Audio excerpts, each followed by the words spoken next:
That's a lot of that's a lot of light coming in through the window, isn't it?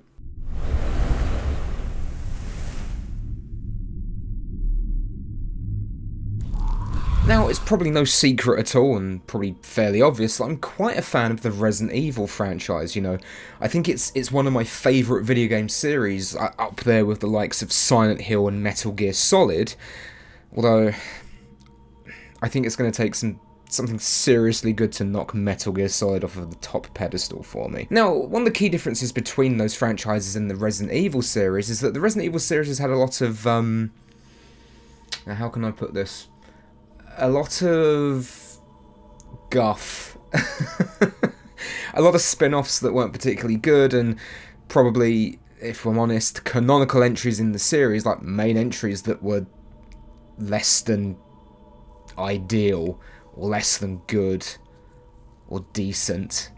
Yeah, that's probably a diplomatic way of putting it. So, I thought, what with the release of Resident Evil 4 Remake, that maybe I should take a look at my top 8 favourite entries in the series, which is going to be particularly difficult because there's a lot of games I like in the series, and they need to figure out how I'm going to incorporate the remakes along with the originals, unless I just, like, put them in together. If I like both of them, it's going to be really, really tough. But I prefer ending on a high, so I thought that it might be better if I took a look at my top 8 least favourite, or what I perceive to be the worst entries in the series, you know, and then finish on that high note.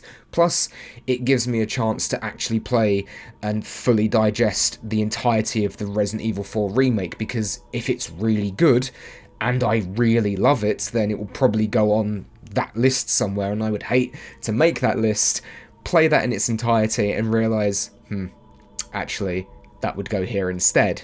So, let's just take a look at the worst games in the series, in my opinion. And do remember, this is my opinion, so don't get your stars panties in a fucking twist. And if you can't get over that, too bad. Oh, also, my capture card just refused to record some of the footage for some of these games. I don't know why, like, it worked for everything else, it was just certain games, I'd record it, and the footage just wouldn't save, not even, like, the hard raw files. So maybe my Elgato was really angry and offended. But I have managed to source some other footage, and all of that footage has been credited in the description below, and there will be text on the screen when it is other footage I have used. Anyway, without further ado, let's just get straight on with this, because I'm blabbering and going off script and talking absolute nonsense. This is my top 8 least favourite Resident Evil games.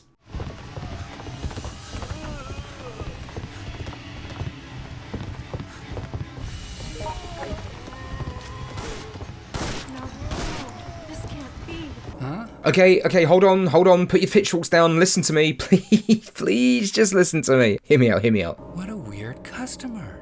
I don't dislike Outbreak. In fact, I really like Outbreak. I might even be on the borderline of loving Outbreak. It was the first of only 2 entries that truly play as classic Resident Evil with friends. Limited inventory space, puzzles, item management, fixed camera angles, all in all that stuff. It's not for everyone and it's not perfect, but it is a lot of fun with friends. A few friends and I even played on the fan servers during the height of the COVID pandemic.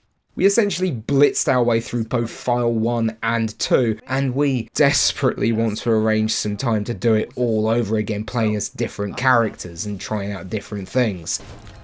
Ow. So, you're probably asking why it's on this list. Well, there's one very, very easy answer for that. When it was released over here, there was one feature that was taken out, and it's a pretty important feature at that. They removed the online component. Huh? Yes, okay, admittedly, the PlayStation Online component wasn't as prevalent here at the time, but it was still available, because I remember games like Siphon Filter and Twisted Metal being pushed hard in local game stores. And I even have the online peripheral for my PlayStation 2, and I just, okay, we moved recently, I have absolutely no idea where it is. Anyway, the game is built around online play, and yeah, sure, there are bots allowing you and your friends to play the game if you can't get a full team, but these things are dumber than a room full of dead frogs. They'll help you fight enemies if you're in the same room together, sometimes, but more often than not, they just wander around aimlessly and do absolutely nothing helpful other than maybe fighting monsters with you. Again, if you're very lucky. Key items and the sort will need to be carried by you most of the time, since they are awful at following you. And this is a problem, as you'll barely have any space for weapons, especially firearms. And that's because, unlike most entries in the series,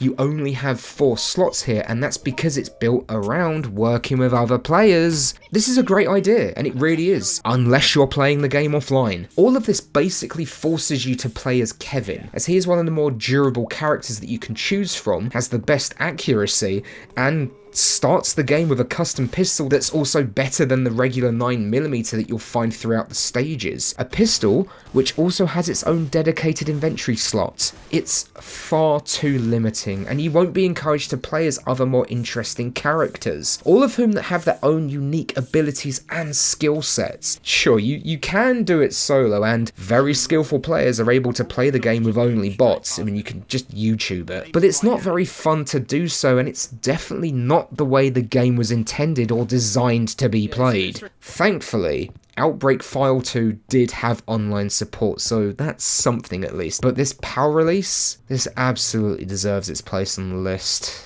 unfortunately.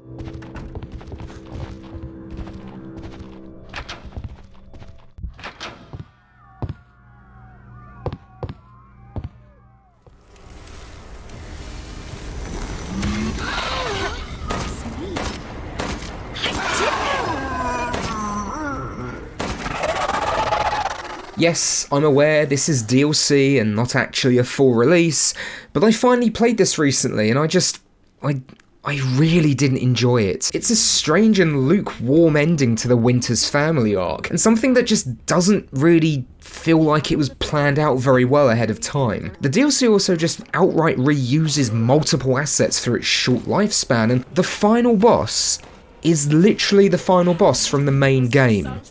It's so lazy. So what is it about? Having been reborn from the Megamycete, village is just weird, okay? Rose is struggling to come to terms with the death of her father Ethan, and her new abilities as a weird fungal mushroom woman thing. Meeting up with a never before seen member of Chris's Wolfhounds, Foxhound squad thing, Super Squad. She is taken to a tiny lab where a part of the Megamycete is being kept for testing. Even though I'm pretty sure that Chris and Ethan bombed the living shit out of it and that was it. No? Didn't they, they blew up, didn't they?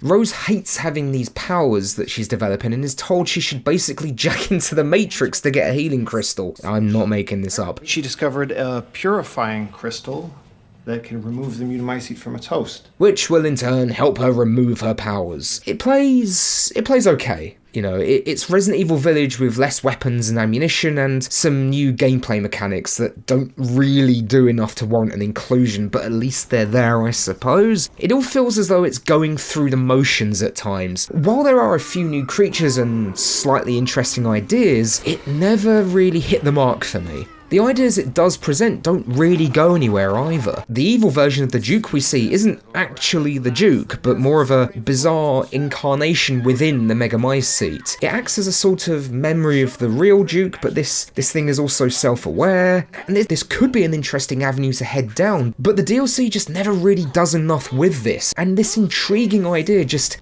disappears. He's the antagonist for the first part of the game, but you never really have a proper showdown with him, and he then just leaves the story. It's a really disappointing and dull conclusion with him, or rather it. There are some good moments though. The return to House Beneviento musters up some genuinely frightening sections, which is fitting considering it's also the scariest location in the base game. Those mannequins or dolls or whatever they are chasing you throughout the halls of the building, that just makes my hair stand up on end thinking about it. It's the standout moment of the expansion and might be worth playing alone just for that, when you can get it at a discount.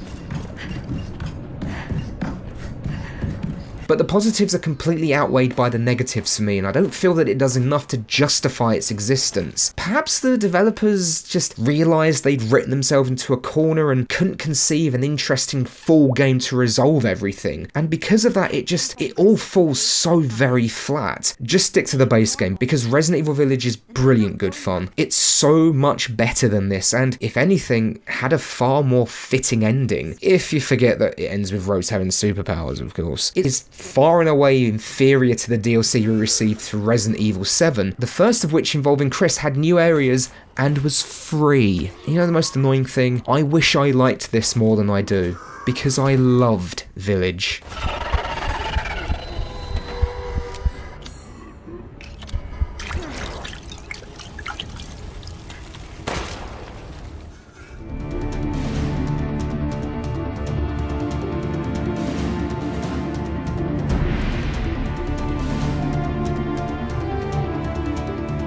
So originally I decided to put Operation Raccoon City on this list, but you know, as I was writing the script, I realised that wasn't really fair, because it's not so much a bad game as it is just, it's just kind of average. You know, it's not great, it's not very good, at least I don't think so, but I don't think it's wholly awful either. I then realised that this deserved to be on the list instead, The Mercenaries 3D, an absolutely bizarre and head-scratching release.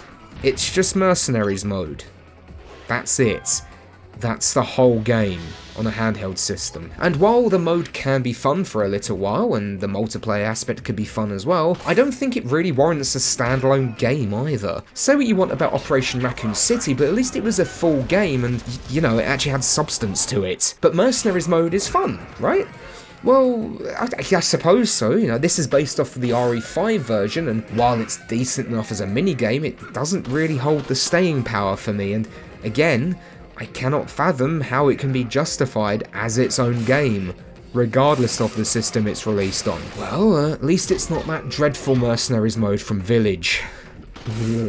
Well, it all sounds rather average, so why is it on this list? Well, it's quite simple. Capcom, in their infinite wisdom, decided to try and deter people from buying the game pre-owned. So how did they go about doing that? Well, the game has only one save slot, and you cannot delete it. Meaning a pre-owned version of the game could potentially have everything unlocked and completed for you, essentially making the whole arbitrary process pointless. Then VP Christian Svensson had the nerve, the audacity, to proclaim that this was not due to a business decision.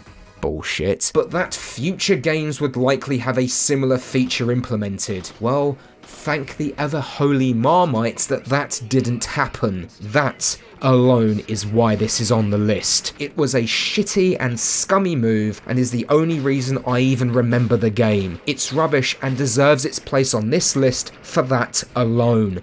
Don't do this again.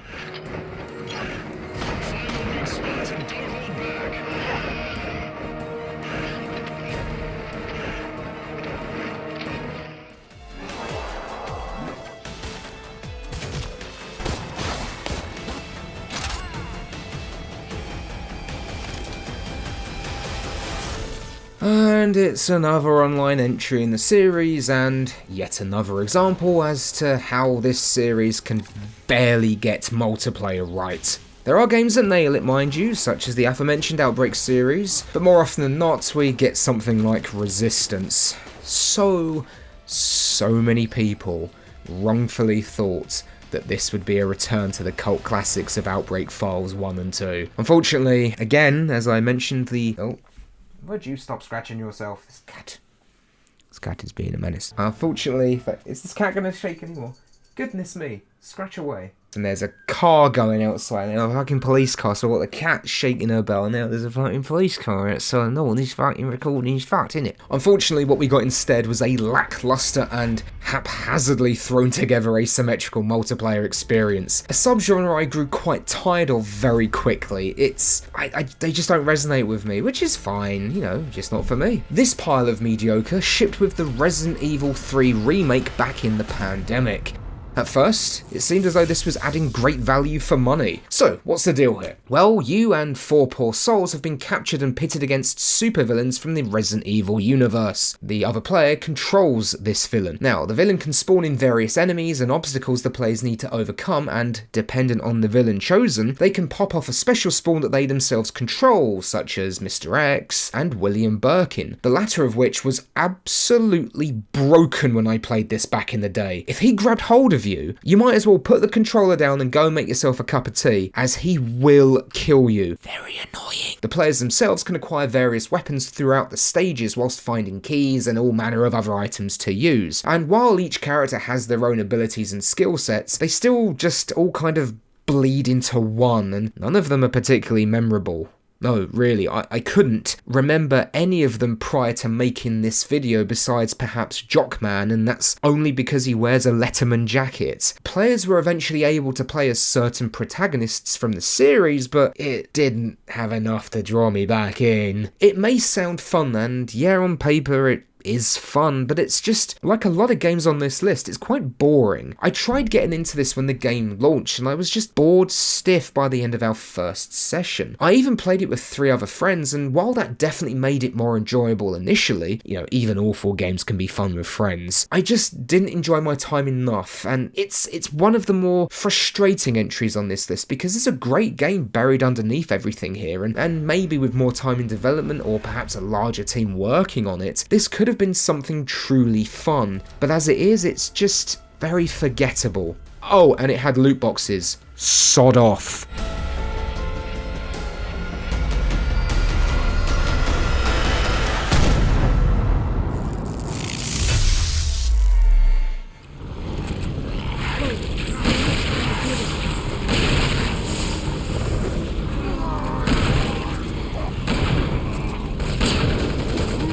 I mean, this one was pretty predictable, wasn't it? You might be wondering why it's not higher on the list, and now this is purely down to the fact that it was so disastrous that it forced Capcom to return to a more traditional survival horror style, and, as such, we got Resident Evil 7 Biohazard. So, anything that contributed, albeit inadvertently, to the creation of 7 can't be classed as the absolute worst game in the series, at least not in my eyes. Then again, maybe you could argue that it should be higher because it forced the company's hands. It's a bit of a dilemma, really, isn't it? But why? I mean, I played this to completion back in the day on release and remembered desperately trying to convince myself it was good. Any of you that have bought a game you're excited for on release have to have experienced that at some point. You know the feeling where, at the back of your mind, you know it's not good.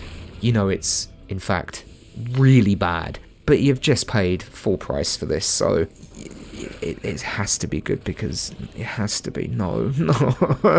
Now, that's not to say it's all bad, of course. It does have some good going for it. You know, the voice cast is mostly good, and the villains in particular are incredibly goofy. In a positive way, this is. Some of it looks pretty nice, it runs at a good and consistent frame rate, and it has a lot of content, all of which is playable either locally or online. Now, the issue is that it doesn't really pull any of this off particularly well. The co-op can be fun since certain characters have weapons unique to that person, but the customization has been stripped down to practically nothing. Long gone are weapons that can be upgraded via money you find on your adventure. Instead, you can purchase and equip perks in between missions. It really removes that solid feel of progression both 4 and 5 contained. Plus, due to the limited arsenal of weapons, you won't really find yourself wanting to replay the game again and then trying out a different loadout. There are 4 main campaigns, and upon playing them again recently, they not only outstay their welcome very quickly, but they also just run out of ideas very fast due to there being 4 campaigns. There's just a miserable amount of padding here. Leon's is by far the best of the 4, Ada's maybe a second, and Jake's sometimes is vying for that second spot, but all the way down in 4th place is Chris's campaign. I hate Chris's campaign. I think a major issue with this game is that Resident Evil 6 just doesn't really know what it wants to be, and Mr. Redfield's campaign is the biggest culprit for this. It wants to be an action horror game similar to 4 and 5, complete with limited ammunition and health items, but it also wants to play like a generic third-person cover-based shooter. These two styles just don't work very well together, and at times you'll find yourself just running around in a gunfight with no ammunition, just praying for an item drop.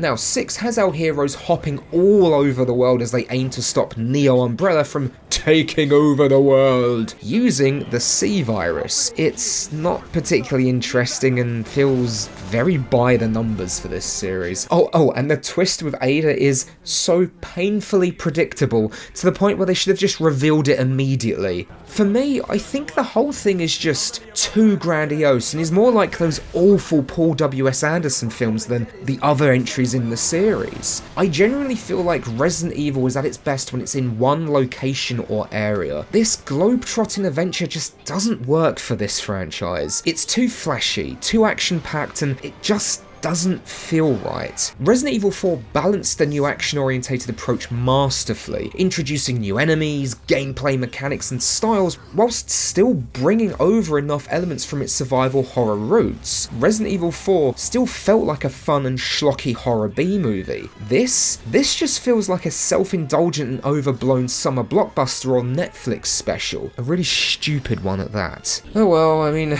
I guess it could be worse. It could just be 20 hours of Chris's campaign. And it did eventually lead to Biohazard, so I mean that alone means it's not the worst, and I can't completely hate it.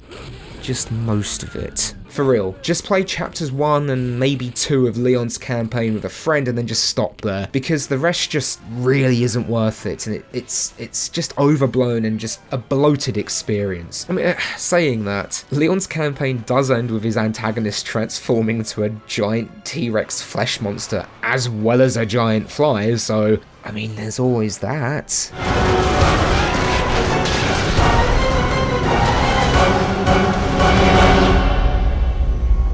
Resident Evil 6.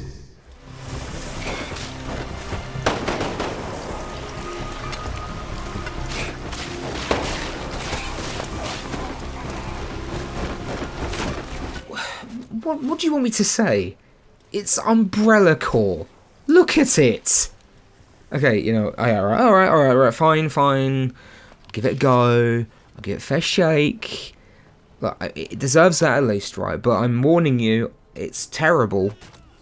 I'll try it anyway. Someone is literally coughing their lungs up outside. I think he might die. I don't even know where to start with this. It's just an absolutely miserable experience. You know, I actually quite like the idea behind it. A team-based shooter where you and others play as members of the Umbrella Black Ops, essentially working in a similar vein to Hunk and those seen in the botched G-Virus retrieval in Raccoon City. There's some entertaining scenarios the players could be thrust into, complete with various unique locations and some fun set pieces. So that just kind of sounds like Operation Raccoon City. What we get instead is an awful team-based shooter with bizarre PvE elements thrown in. The AI for T-Virus infectees is just unbelievably bad. It's an awful package that I cannot begin to fathom how and why this was greenlit, especially since it came out at a time when the series was revitalized. And I even think like way back in the day it had microtransactions as well, and that wouldn't surprise me. I just don't know who this was made for. It's such a bizarre game, and since the multiplayer is practically dead now, there's barely half a game. The single player missions, I mean, if you can really call it single player, I mean, it's like a horde mode, barely a horde mode. It's so embarrassing in not only the simplicity, but also lack of challenge. You can practically sleepwalk your way through this. In fact, one mission, I just meleeed my entire way through a stage. I mean, you know, at least the controls are fast and responsive, and the shooting's okay, I guess. I mean, I'm clutching at straws to say something positive at the moment. It's such an abysmal package that no one should ever think about playing this ever again. And if you're one of the 10 people that enjoy this, good for you. I wish I could enjoy it, because I hated every second of this. And no, this doesn't mean it should be number one. It doesn't deserve that accolade. It's that dull and lifeless, so bereft of any original thought that I don't believe anyone gave a damn about it at all. So it shouldn't take top spot just for that alone, for being so creatively bankrupt. Yes, this might very well be objectively the worst game on this list by a country mile, but I refuse to put it any higher than it already is, because it just doesn't deserve it.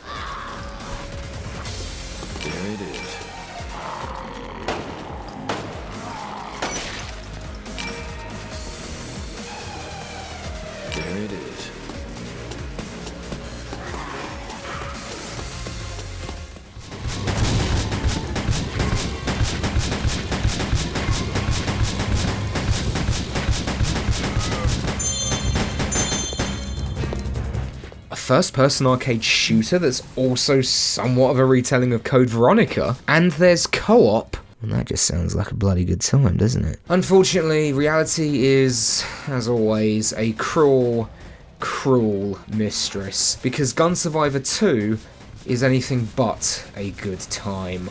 Every location and enemy, bar maybe a couple, consists of reused assets from previous games, but now everything is seen from the first-person perspective. And just like the unlockable mode in the original Code Veronica itself, you get the immediate sense you were never really supposed to see everything from this view, because some of it really doesn't look very good. Since it's 2 players, you can choose between Claire Redfield or the painfully annoying Steve Burnside. Easiest bleeding decision I ever had to make. Let's go! But if you can't find any friends dumb enough to play this with you, don't worry, because the AI controls the other character. It's fair enough, I suppose. But, of course, as expected, the AI for your partner is impressively awful. More often than not, he'll just stand there or run straight into an enemy and die. You are lucky if he even decides to shoot anything. Now, to complete levels, you are tasked with acquiring a key, or sometimes multiple keys, to progress to the next stage, before the timer runs out, although the timer running out doesn't actually end the level. More on that in a moment. You also find ammunition and weapon pickups that will help you along the way, all before coming up against the stage boss, also reused from Code Veronica. Not the worst thing, mind you, the game had some decent looking gribblies, but lord oh lordy does it get lazy in places such as Giant Spider or Purple Hunter. Yes, very memorable boss fights. Wood chippings would have had more originality. And, let me see. Yeah, that's basically all there is. It's just all so generic, or maybe average is the better word for it. The game absolutely highlights why this version of Resident Evil doesn't gel with a purely action-orientated experience. It's just far too clunky and slow-paced. I'd say the closest the series came to finding a good middle ground before Resident Evil 4 was probably Resident Evil 3 Nemesis, as everything just moved at such a blistering pace compared to the previous entries at the time. It was even more so blistering than Code Veronica itself, which I always personally found to be incredibly slow and clunky. This just doesn't work, and it's an absolute chore to play through. Now that's the biggest issue with this. It's an arcade game with zombies, giant spiders, hunters, lickers, and other big bastards, and somehow it's found a way to be boring. The arcade subgenre is usually one consisting of fast-paced and punchy gameplay. You know, you don't really get to play games in an arcade for very long, unless you're used to the game in question or absolutely minted. So what's presented to you has to be memorable and entertaining, and this just really isn't. But hey, at least Nemesis is here, right?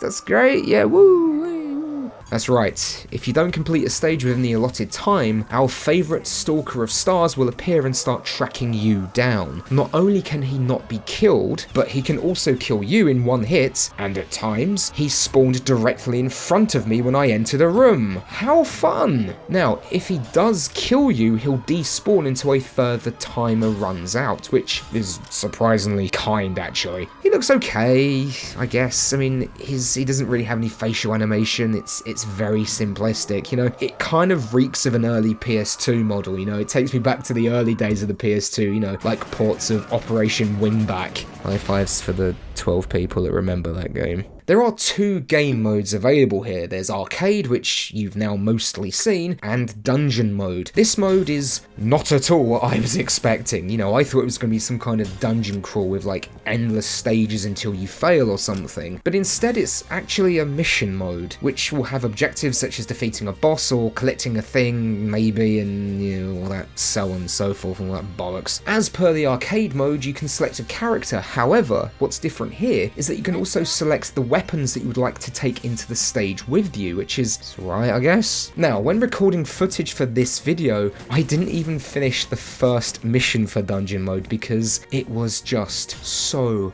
miserably dull and monotonous. So many rooms just look identical, and this mode doesn't even have a map system like the arcade mode does. Honestly, the original Survivor is no masterpiece. I covered it a few years ago, so you should go and check out that video as well. But at least it tried to recreate the classic Resident Evil experience in a first-person perspective, and it had its own setting and story, but for this game to call itself Survivor 2 is an insult to that game. At least there you can sit back and make fun of the pretty lousy gameplay, the silly story, and the atrocious voice acting. So then I'm Ark and not Vincent.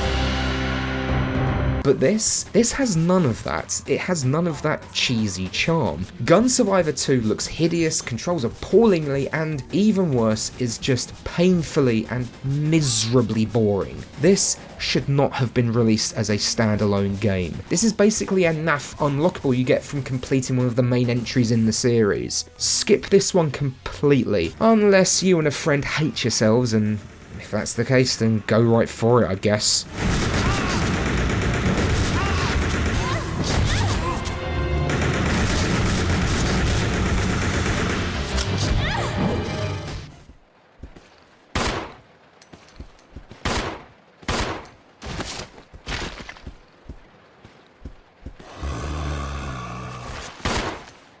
This is going to be controversial, and some of you are probably already fervently typing away a comment below moaning about the inclusion of this, but please, hear me out and listen to my reasoning. I have never liked Resident Evil 0, and I have tried on multiple occasions, many times, to give it a fair shake. Every time I'm replaying the series, I give it another chance, and each time I come away feeling exactly the same way about it. And I'm not happy about that. I actually hate the fact that there are entries in this franchise that I dislike. Resident Evil 0 came out after the superb Resident Evil 1 remake, which is arguably one of the overall best entries in the entire series, if not the best of the classical playing style Resident Evil games. So honestly, I do think it's fair to compare the two of them considering it came out afterwards, and that's regardless whether it was in development before the remake. Yes, you heard me right. If you don't know somehow, Resident Evil 0 originally began production for the Nintendo 64. Honestly, it looked pretty good. I definitely would have liked to have seen how it would have fared on the classic console, and due to the system being cartridge based, I'd imagine it would have been essentially the same in regards to what we received on the GameCube, at least gameplay wise anyway, with a nice graphical overhaul and fancy cutscenes being the major thing the then next-gen console took advantage of. And what might sound odd, considering it was eventually released after the first remake, is that it doesn't really play anything like the Resident Evil 1 remake, besides carrying over the character movement and animations, of course. Gone are the defense weapons, the tone, the crimson heads, and the mechanic of trying to either burn every single corpse you find or praying that you'll score a critical hit and not have to worry about being chased by an, understandably, angry super zombie. It strips all of that away, and if anything feels like a major step back in terms of gameplay. Despite that though, it does still have a couple of new mechanics that, while good on paper, don't really improve the experience for me, especially when compared to the remake. So, what are these two features? Well, the first is a mechanic that allows you to instantly switch between the two leads, Bravo Team's Rebecca Chambers and disgraced military veteran and professional cretin Billy McBillison. He even has a tribal tattoo because of course he does. Both of these characters have their own little quirks as well. For example, being the Bravo Team medic, Rebecca is the only one that can mix herbs and create better healing items, but she's weaker defensively, while Billy can take more damage, use a lighter, and move heavy objects unaided, but he cannot mix herbs. Now enters the second mechanic I mentioned. The player has the ability to drop items at any place and any time. That's right, there are no item boxes in Resident Evil 0, pretty unique. Any item you drop will be left in that location and can be acquired later at any time. It's a nifty feature and I initially quite liked it. Unfortunately, it does still result in a lot of backtracking, and because items can be dropped anywhere, it might even leads to more backtracking than in previous titles, and honestly can quickly become more annoying than anything. This does lead the game to having a smidgen of convenience in a sort. In a moment that has always made me chuckle because I'm strange, when the train crashes into Spooky Mansion number 13, all of the items left aboard the train are conveniently strewn around the crash site. On the plus side, you'll have both characters side by side for the majority of the adventure, so you essentially have double the inventory space than normal. Like Remake 1, the game still looks absolutely stunning visually, with the backgrounds in particular looking incredible. The animated background whilst moving atop the train cars blew me away back in the day. I couldn't believe how good it looked, and I thought that's as good as it's ever gonna look. I may have said it before, but I'm gonna say it again here. The two GameCube titles hands down have the best use of pre-rendered backgrounds I've ever seen in a survival horror game. They just look absolutely incredible. Despite the wonderful visuals and interesting, if flawed gameplay inclusions, it just all feels like a regression in places. Obviously next we'd get Resident Evil 4, which changed the game and breathed new life into the franchise, which is the understatement of the century. But with the new improvements made in Resident Evil 1 Remake being removed, the shortcomings of Zero are even more painfully obvious, and if anything highlighted the growing crack in the series before it moved onto a vastly different style. And yes, before you say anything, I hate the Leechmen. I will always moan about the Leechmen. In fact, I audibly groan whenever I encounter one of them. They are absolute bullet sponges, have a surprisingly long reach, and will deal a shit ton of damage if you're in a small room. Challenge is good. Trust me, I love a good challenge. Tough monsters in a survival horror game? Absolutely usually a given. But these are just unbearably annoying. Just so irritating. Couple that together with yet another spooky umbrella mansion or facility or whatever it is, and a mostly forgettable plot,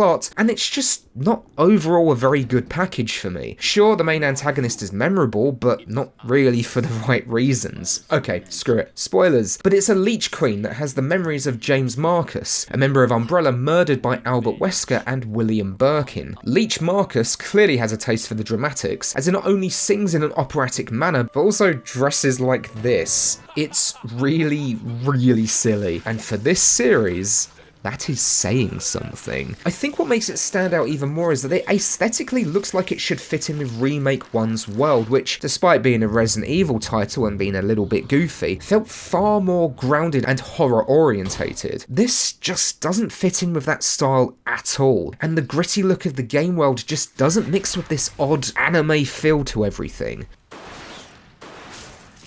But the game starts out so very, very promising. The entire train section is such a wonderfully claustrophobic setting for a survival horror game, and I've always thought that it was a breath of fresh air for the series, with some really cool moments and great looking backdrops. But once that location is finished, you find yourselves once more in a spooky umbrella mansion that no one had ever talked about before. It all just feels so formulaic by this point. And then we have the complete waste of Bravo team themselves. In the original game and its subsequent remake, we'd find various members of the team already dead or dying during Alpha Team's investigation, and this game was such a perfect opportunity to get to know these characters like Kenneth, Forrest, and team leader Enrico before their violent ends at the mansion. It would make their deaths far more impactful and meaningful, but instead they're just sort of there. They're like fancy window dressing almost. I don't think Forrest has a line of dialogue.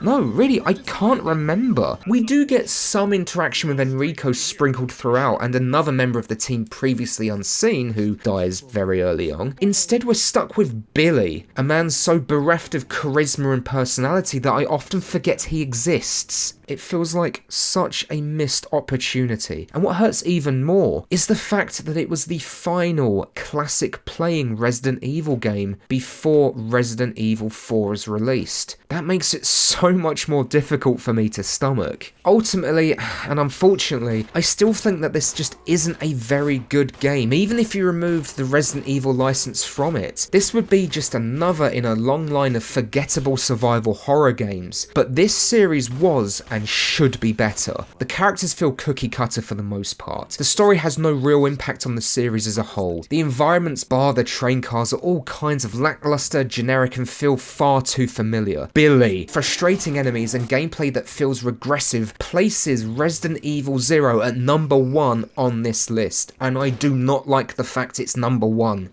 So how about yourselves? What are your least favourite games in the franchise? Are you excited for Resident Evil 4? Because I know I am. Comment below and let me know, and hopefully I will see you at some point in the future. Oh, sorry, if you excuse me, I need to go and let Scott in.